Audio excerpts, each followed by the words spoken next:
and 0.3, 0.2. So this one's a little bit healthier, but they're both within spec. So from the outside, it looks like the stator is good. I wonder if that's the issue.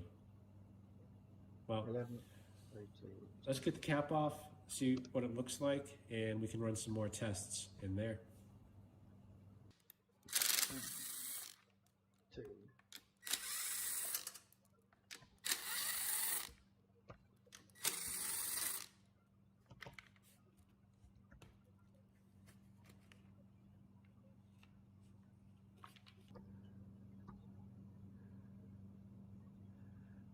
Visually, the stator looks to be in excellent condition. So, I guess the next thing I want to do is pull the brushes. That'll let me test the slip rings and the DPE winding.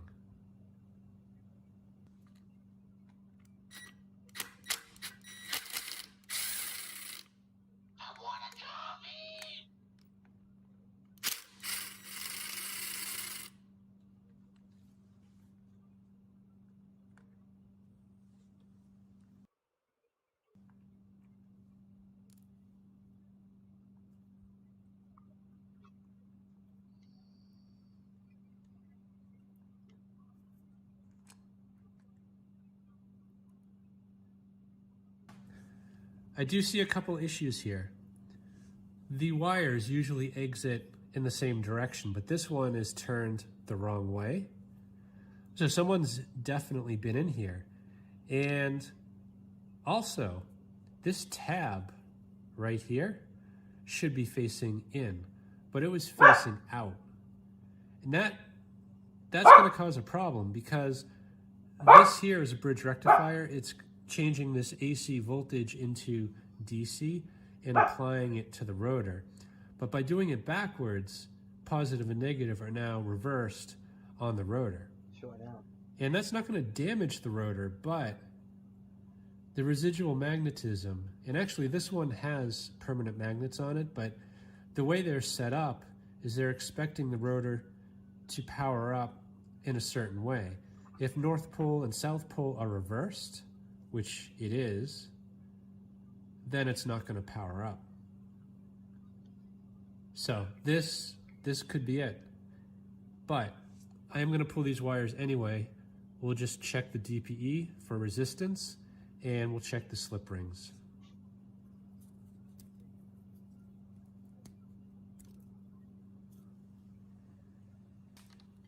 Okay, so hopefully you can see the meter. I'm just going to put one lead on each of these wires. I don't know what the reading should be on this. Usually they're around 1.5 ohms, so anywhere in that range would make me pretty happy.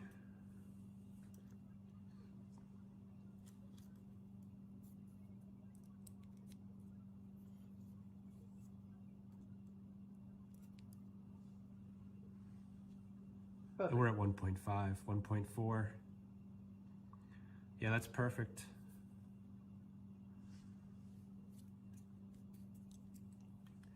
And now I'm going to check the slip rings. It's around 24 ohms, I believe, for this generator. At least that's what I normally see.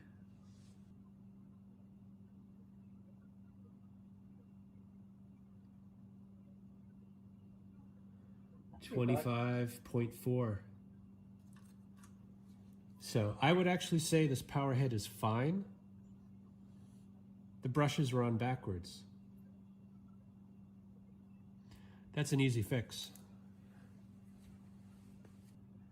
So tab side in, you want to hook up the red wire to the top, the blue to the bottom. It actually shouldn't matter because it is AC in. The important thing is the tab goes in.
And this bolt is kind of stripped out. They do strip out easily. Obviously I didn't do it. I haven't even put a wrench on it yet. I'm going to put some Teflon on it just to hold it. These bolts do not need to be tight, but you do want them secure enough to keep this still, which it is. But I think the biggest danger is if this gets looser, it could potentially fall out and cause a problem. So the Teflon will help prevent that and allow what's left of the threads to bite in a bit better.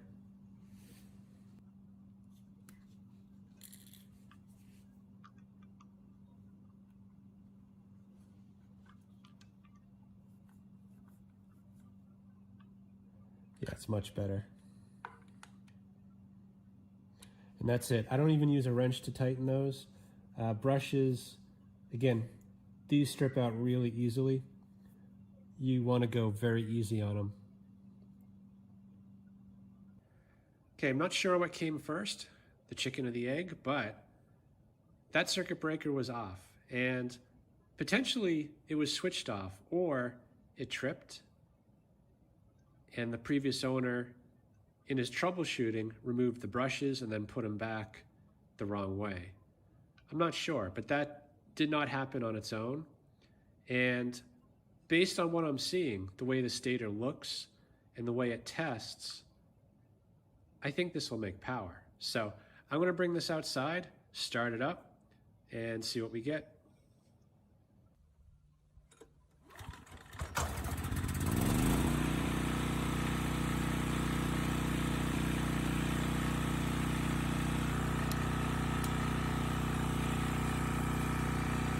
Nothing. I'm going to grab a drill and try to flash it.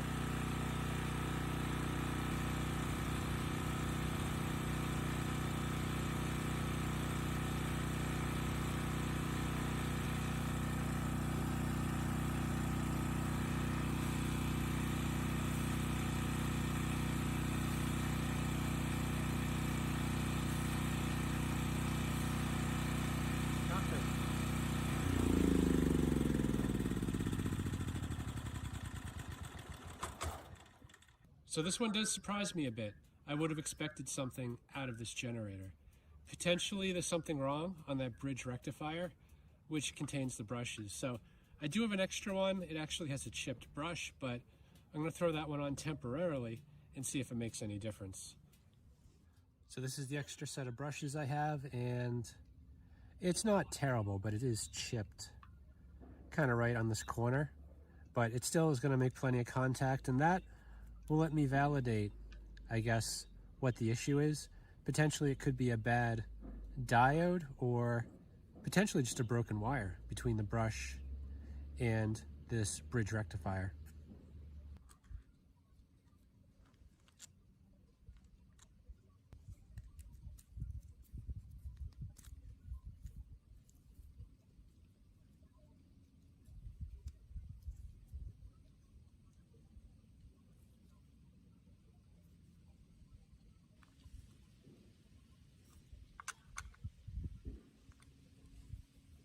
Okay, let's try this again.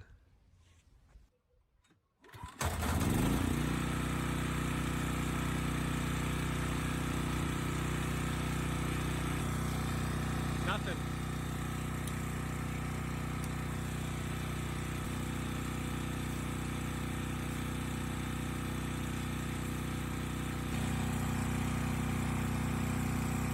.8 volts.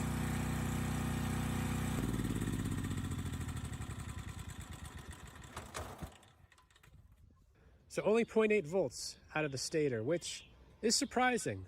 Based on the test I did before, I thought we would have got power. And the DPE winding, it tested well. It was 1.4 ohms. So I was expecting that the rotor would power up and either the stator would work or let out a bunch of smoke. And we got neither. So that tells me the rotor did not power up.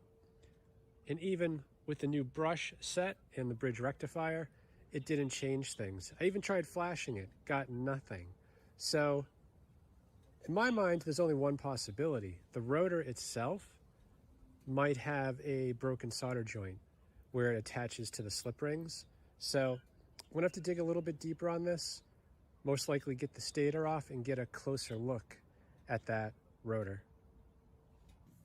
So before pulling this off, I'm gonna do a few more tests, and you can see I've been disconnecting stuff. So I disconnected the DPE winding again. I also removed the ground. And this plug goes to the back of this box. I unplugged that. That just gives me direct access to each of the main windings. Once it goes up here, it actually combines two of the windings to make 240, but I want to test them individually. So the way this is set up, that's the ground. We got leg 1, leg 2, and that's leg 1, leg 2. They're kind of like crisscrossed. So what I want to do here is test each coil again, but test it to see if there's a connection to ground. So I'm in ohms again, and I have one lead on the DPE winding, and we'll check ground. And we get nothing. So then we'll check each of the main windings. Nothing. And nothing. So DPE winding seems good. Do the same test for leg 1. Check it to ground. And nothing. Then we'll check it to the other hot coil. Nothing. And then to the DPE. Nothing. And then leg 2. Same test. Check it to ground. Nothing. Check it to the DPE. Nothing. Nothing. So that's good. I mean, the coils, the insulation seems to be good, at least at low voltage. Nothing's cross-connected, nothing's going to ground. This should power up. So I'm gonna think about this for a minute before taking the stator off, but I think it's gonna have to come off. Okay, gonna try applying 12 volts. I was hesitant to do that. That's usually my go-to, but the way I usually do it is attaching it right to the brushes. In this case, you can't go direct to the brushes. You have to go through the bridge rectifier, which changes AC to DC. But after thinking about it a bit, if I put DC in, it's just gonna put DC out. It should not cause a problem. So I have everything ready to go. The wires, the alligator clips are on the brushes, and I got the positive hooked up through a fuse. And this multimeter is hooked up to an outlet set to volts AC. This one, volts AC, connected to DPE winding. So I'm gonna power it, or start the generator, apply 12 volts, and see what we get.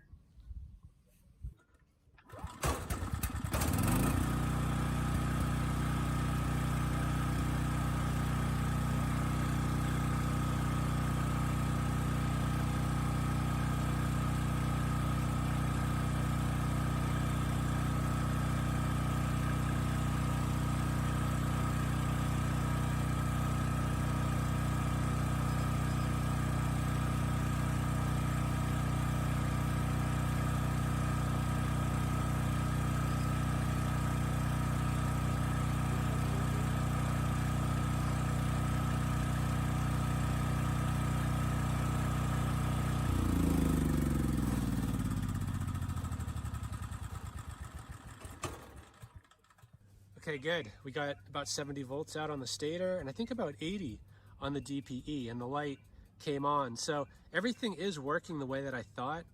Let me reconnect the DPE to the brushes, restart it. Potentially that brought the magnetism back. Well, it definitely brought it back. Hopefully it brings the power back.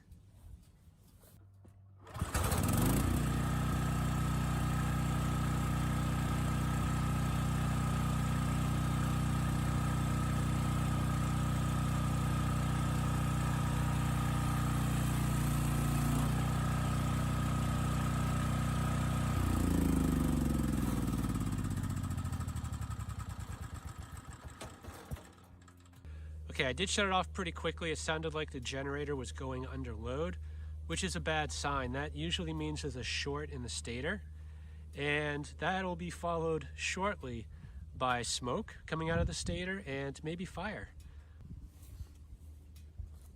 based on all the testing with the multimeter, this power head should be good, but the testing outside tells me otherwise. This, if it was a loss of magnetism or an issue with the circuit board or brushes, what I did should have brought it back, and it's not making power on its own.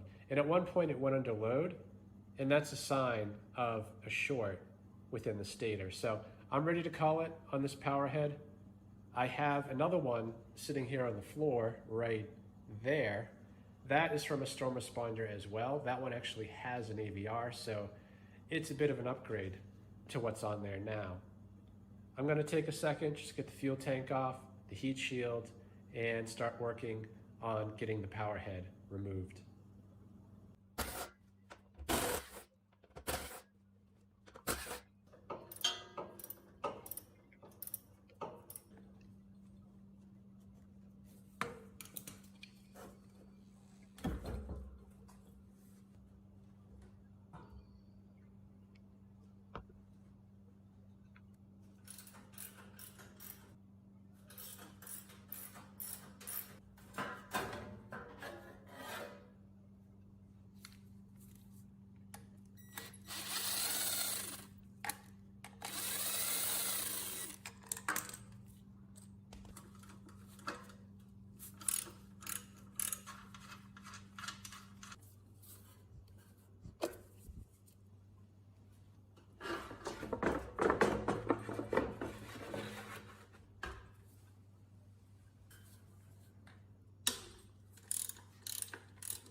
Just gonna use a gear puller to get the ball bearing out. And this just goes on the center bolt for the rotor.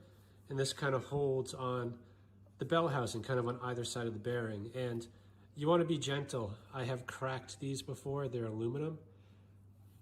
Don't apply too much force.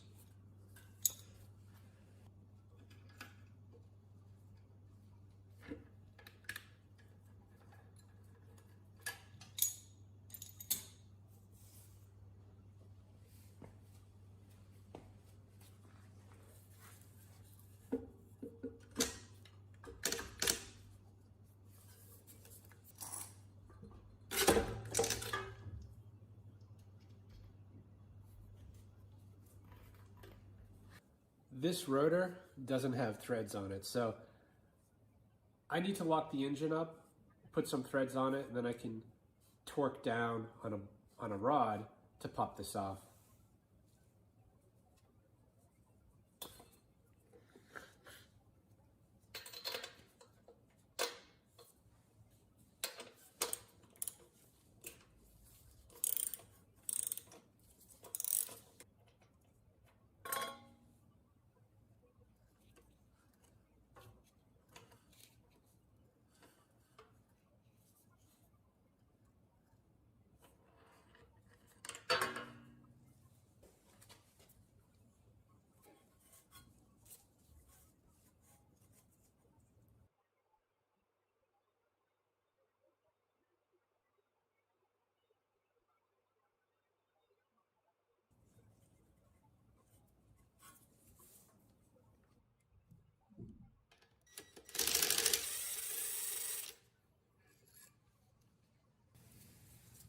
I'm using an M12 1.75 to tap the threads.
If you like watching gaming videos, please check me out on YouTube on Cool Games. YouTube name Cool Games. Thank you. Hope you enjoy. Please like and subscribe.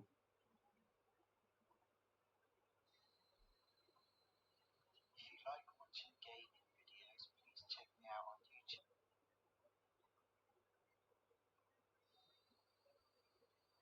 If you like watching gaming videos, please.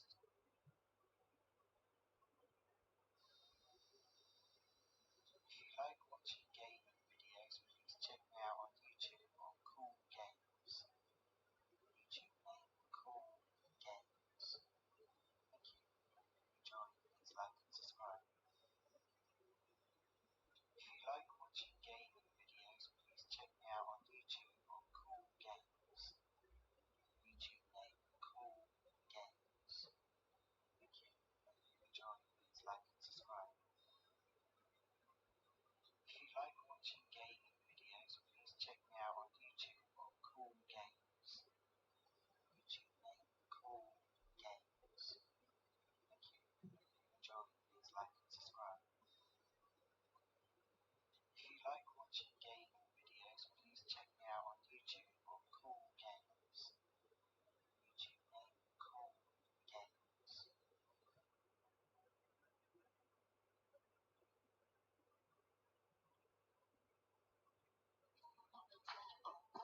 Everything motherfucker saying.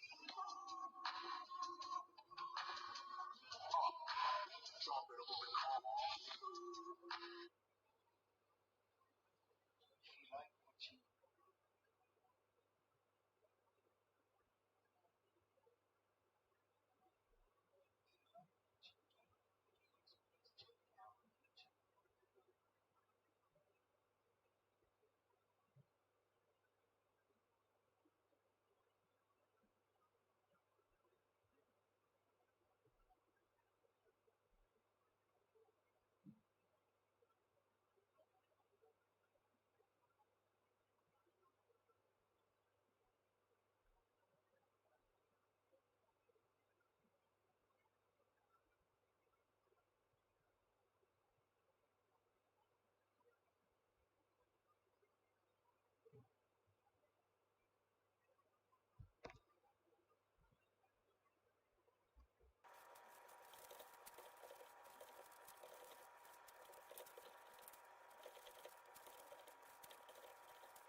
Okay, ready to give this a try.